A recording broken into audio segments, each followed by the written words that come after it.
ಕನ್ನಡ ಕಾದಂಬರಿ ಲೋಕದ ಮೇರು ಪರ್ವತ ಭೈರಪ್ಪನವರು ದೈಹಿಕವಾಗಿ ದೂರವಾದರೂ ತಮ್ಮ ಕಾದಂಬರಿಗಳ ಮೂಲಕ ಜನಮಾನಸದಲ್ಲಿ ಚಿರಂಜೀವಿಯಾಗಿದ್ದಾರೆ ಎಂದು ಶಿಕ್ಷಕ ಶ್ರೀಧರ್ ಹೆಗಡೆ ಮಾಳ್ಕೊಪ್ಪ ಹೇಳಿದರು. ಅವರು ಯಲ್ಲಾಪುರದ ಕನ್ನಡ ಸಾಹಿತ್ಯ ಭವನದಲ್ಲಿ ತಾಲೂಕು ಕನ್ನಡ ಸಾಹಿತ್ಯ ಪರಿಷತ್ತಿನಿಂದ ಡಾಕ್ಟರ್ ಎಸ್.ಎಲ್. ಭೈರಪ್ಪ ಅವರಿಗೆ ಹಮ್ಮಿಕೊಂಡಿದ್ದ ನುಡಿನಮನ ಕಾರ್ಯಕ್ರಮದಲ್ಲಿ ಭೈರಪ್ಪನವರ ಬದುಕಿನ ಕುರಿತು ಉಪನ್ಯಾಸ ನೀಡಿದರು. ಜೀವನವೆಂಬ ಶಾಲೆಯಲ್ಲಿ ಹಲವು ಕೆಲಸಗಳ ಮೂಲಕ ಶ್ರಮಪಟ್ಟು ಪಕ್ವವಾದವರು. ಪದವಿ ಪೂರ್ವ ಹಂತದಿಂದಲೇ ಬರವಣಿಗೆ ಆರಂಭಿಸಿದ ಅವರು ವಿಶ್ವಮಟ್ಟದಲ್ಲಿ ಉತ್ತಮ ಕಾದಂಬರಿಕಾರರಾದವರು. ಪ್ರತಿ ಕಾದಂಬರಿಯನ್ನು ಬರೆಯುವ ಮುನ್ನ ಅವರು ಮಾಡುತ್ತಿದ್ದ ಸಿದ್ಧತೆ, ಅಧ್ಯಯನ ಆದರ್ಶಯುತವಾದದ್ದು. ಭೈರಪ್ಪನವರ ಕಾದಂಬರಿಗಳು ವಿದೇಶಿ ಭಾಷೆಗಳಿಗೂ ಅನುವಾದಗೊಂಡಿರುವುದು ಅಪರೂಪದ ಸಾಧನೆ ಎಂದರು.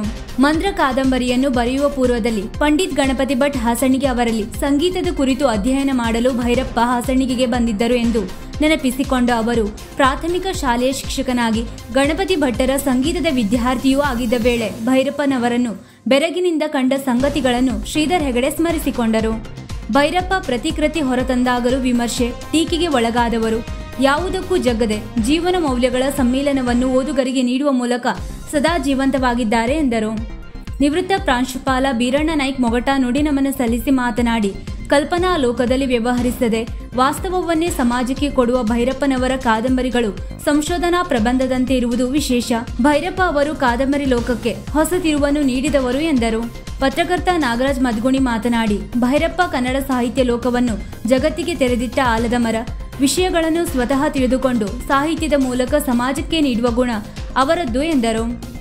ಕಾರ್ಯಕ್ರಮದ ಅಧ್ಯಕ್ಷತೆ ವಹಿಸಿ ಮಾತನಾಡಿದ ಕನ್ನಡ ಸಾಹಿತ್ಯ ಪರಿಷತ್ತು ತಾಲೂಕಾಧ್ಯಕ್ಷ ವಿದ್ವಾನ್ ಸುಬ್ರಹ್ಮಣ್ಯ ಭಟ್, ವ್ಯಕ್ತಿತ್ವ ಮತ್ತು ಬರಹ ಎರಡರಲ್ಲೂ ನೇರ ನಡೆಯನ್ನೇ ರೂಢಿಸಿಕೊಂಡವರು ಭೈರಪ್ಪನವರು ಎಂದರು.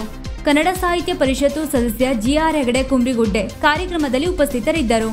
ಗೌರವ ಕಾರ್ಯದರ್ಶಿ ಜಿಎನ್ ಭಟ್ ತಟ್ಟಿಗದ್ದೆ ಸ್ವಾಗತಿಸಿದರು. ಸಂಜೀವ್ ಕುಮಾರ್ ಹೊಸ್ಕೇರಿ ನಿರ್ವಹಿಸಿದರು. ಕನ್ನಡದ ಕಾದಂಬರಿ ಲೋಕದ ಭವ್ಯ ನಕ್ಷತ್ರವಾಗಿ ಹಸ್ತಗತವಾದ ಭೈರಪ್ಪನವರು ಭೌತಿಕವಾಗಿಯೂ ನಮ್ಮನ್ನ ಅಗಲಿದ್ದಾರೆ. ಆದರೆ ಅವರ ಕೃತಿಗಳ ಮೂಲಕ ಅವರು ಜನಮಾನಸದಲ್ಲಿ ಯಾವತ್ತೂ ನೆಲೆಸಿರ್ತಾರೆ. ಭೈರಪ್ಪನವ್ರದ್ದು ಒಂದು ರೀತಿಯಲ್ಲಿ ಅದು ಶಾನ್ ಹೋಗಿಕೆ ಕುಟುಂಬ. ಆದರೆ ಅವರ ಹುಟ್ಟಿನಿಂದ ಜೊತೆಯಾದದ್ದು ಮಾತ್ರ ದಟ್ಟ ದಾರಿದ್ರ್ಯತನ, ಬಡತನ. ಹುಟ್ಟುವ ವೇಳೆಗೆ ಅವರ ಪಿತ್ರಾರ್ಜಿತ ಆಸ್ತಿ ಎಲ್ಲವೂ ಕೂಡ ಕರಗೋಗಿತ್ತು. ಸತ್ಯ ಮತ್ತು ಸೌಂದರ್ಯ ಎನ್ನುವಂತಹ ವಿಷಯದ ಕುರಿತು ಅವರು ಮಂಡಿಸಿದ ಮಹಾಪ್ರಬಂಧಕ್ಕೆ ಅವರಿಗೆ ಡಾಕ್ಟರೇಟ್ ಪದವಿ ದೊರೆಯಿತು.